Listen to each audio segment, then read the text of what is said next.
January saw the announcement of Scotland's 2 green-free ports on the Forth and Cromarty Firth and 10 levelling up awards stretching across Scotland from Fair Isle in the north to Dumfries in the south.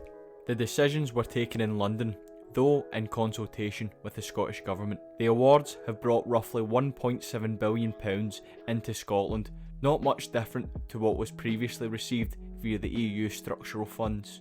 Nonetheless, the question needs to be asked: will these awards really do anything to address the grotesque levels of uneven economic development in Scotland and across Britain? Inequalities worse than those in any other country in Europe. More fundamentally, will these do anything to resolve Britain's complete failure to enhance productivity over the past 15 years, again unique in Europe? Remembering back to Thatcher's enterprise zones, it may be doubted whether the green ports will do much more than relocate existing businesses and, at the same time, undermine tax revenues and, most likely, workers' rights.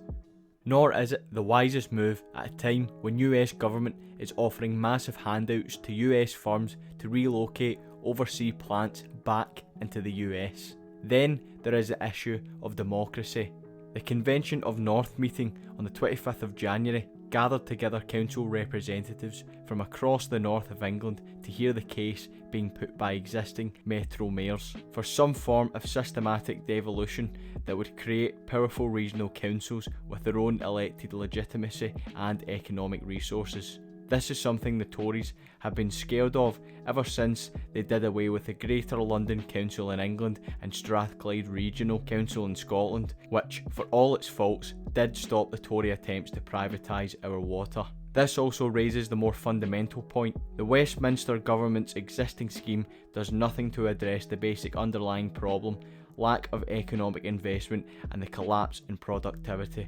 The chair of the government's own independent Levelling Up Advisory Council, Andy Halden, made this very point last month. Rows exist to campaign for public ownership and democratic control. Real democratic control sustained the organised pressure of working people and their trade unions, those with a real vested interest in their country and its economic survival.